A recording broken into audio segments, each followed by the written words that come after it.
कटोरा जो भगवान शंकर के कठोर आयुध को इस समाज के अंतर्गत 2 खंडों में परिणित कर देगा, उसे प्रदान किया जाएगा त्रिभुवन जय समेत वैदेही और विनय ही विचार बरिहट ते ही। बिना ही विचार के कन्या का पाणी ग्रहण संस्कार उस व्यक्ति के साथ संपन्न होगा।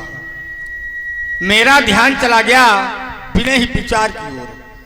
एक योगी के द्वारा, एक राजा के द्वारा, या यूं कह दिया जाए कि एक पिता के द्वारा अपनी बेटी के विवाह में विचार नहीं किया जा रहा है, और कहीं इनके वाक्यों का प्रभाव ये उपस्थित जनमानस समाज पर पड़ जाए तो मेरा विश्वास कहता है जब कोई पिता अपनी बेटी का विवाह बिना विचार के करेगा, वह कन्या का जीवन अवश्य अंधकारमय होगा। क्यों होगा? इसलिए होगा क्योंकि हो सकता है जिस वर के साथ कन्या का विवाह किया जा रहा है वह वर मदिरा पान करता हो, या हो सकता है जिस वर के साथ कन्या का विवाह किया जा रहा है, बेटी का पाणी ग्रहण संस्कार किया जा रहा है, वह वर संसार के अनैतिक कार्यों से संबंध रखता हो, और कहीं ऐसी स्थिति में वह लाडली का विवाह कर दिया गया तो वह कन्या का जीवन अवश्य अंधकारमय होगा। प्रत्येक पिता का ये परम कर्तव्य है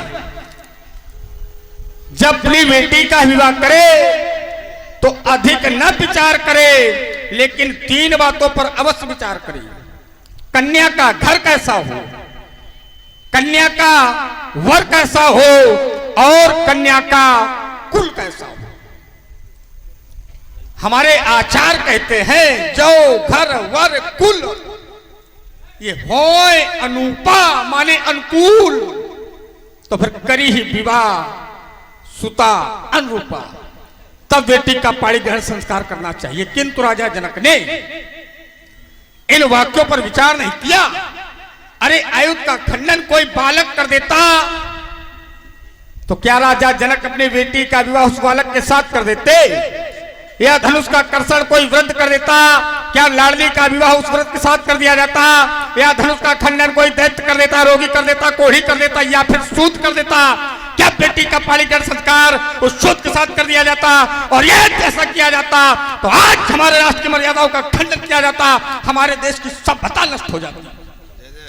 समाज के अंतर्गत इन राजाओं के द्वारा एक नवीन कार्य किया गया, भोग सहस 10 21 12, और ये लगे 58 टरई नटारा।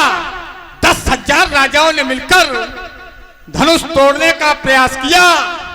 विचार विनिमय की आवश्यकता है। 10,000 लोगों ने धनुष तोड़ने का प्रयास किया, कहीं ये सब मिलकर धनुष का खंडन कर देते तो क्या जानकी किसी मंदिर का प्रसाद थी जो सबको बराबर बराबर बांट जाती है? कह देते लक्ष्मण तुम वीर नहीं कैर हो, अपान सहलेता कह देते तुम्हारा सूर्यवंश वीर नहीं कह रहे, अपान सहलेता कह देते यह उपस्थित समाज के पाल वीर नहीं कह रहे, अपान सहलेता। किंतु ये ना कह करके एक योगी के द्वारा कह दिया गया अत्यउजन माखई भटमानी कबीर विहीन मही में जानी। यह वीरों का उपयोग करने वाली मां वसुंधरा वीरों शून्य हो गई दीनानाथ। जिस सभा में पधारे हो आप भला, फिर यह सेवक खड़ा हो ये आज्ञा में कान कैसा तड़क हो, यह बचत कटिल दुनिया में, पर मेरा स्वभाव कुछ ऐसा है, ये पान मुझे गवारा है। हे कृपा आपके चरणों की बल और प्रताप तुम्हारा है, ये होनी अनहोनी नहीं होगी। जब भूपर होंगे भूवीर नहीं, ये वसुंधरा नहीं होगी। जब भूपर होंगे भूवीर नहीं, ये वसुंधरा का क्या होगा? ये परदेसी राजा जब राज करेंगे तो फिर भारत माँ का क्या होगा?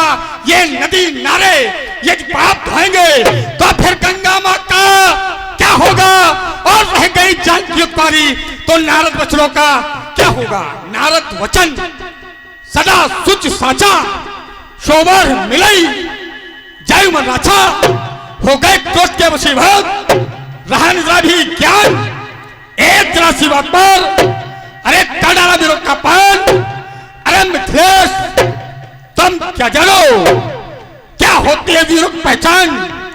जिस समाज में रघुवंश का एक समाज भी होता है और समाज के अंतर्गत यदि कोई सेवा कहता है तो जो जो गगनमध्य ये दिवाकर चढ़ता जाता तो लक्ष्मण के रोम रोम में एक क्रोध भरता था। अरे होते ना सभा में आप, मैं इनके प्रश्नों का उत्तर देता। उत्तर क्या देता? अरे कहता ही नहीं, करके दिखा देता। ये अवली और ये अमर का पल्ला एक में मिला देता, दिखाकर पलपना पर सब मिटा देता। लगा दूं फूक थोड़ा सा, जलकर राख हो जाए, उलट दूं नेक कर तो ये रसातल दम फट जाए। ये बनाकर कारों की माला जो इन्होंने गूंथ डाली है, सुनाई पड़ते जो शब्द धरा विरोश खाली है। राग पंचवा जाको होई तही समाज, अस कहे न कोई कहीं जन्म। जस अंचित वाणी वर्तमान रकुल मनानी, सुनाओ भानकुल पंकज भानु, कहाऊ स्वभाव न कच भानु। जो तुम्हार अनुशासन पामऊ, कंदुक यो बम हन थमाऊ। काचे खजेम दाव भरी शकऊ मेल, मूलक तोरी तो प्रताप महिमा भगवाना। को बापुरो पिनाक पुराना, नाथ जान अस आई सोई। कौतुक करीब लोग सोई, कमल लाल जी चाप चढ़ाऊं। जोजन शत पमान ले धामाऊं, तोरहूं छतक दिखजम तो प्रताप बलनाथ जह न गाऊं। पपश शपथ कर न धराऊं, धन भात भात भात। लखन सखूप बचन जे बोले, डगमगान महे दिग्गज डोले। सयनई रघुपति लखन निवारे, प्रेम समेत निकट बैठारे। भैया लक्ष्मण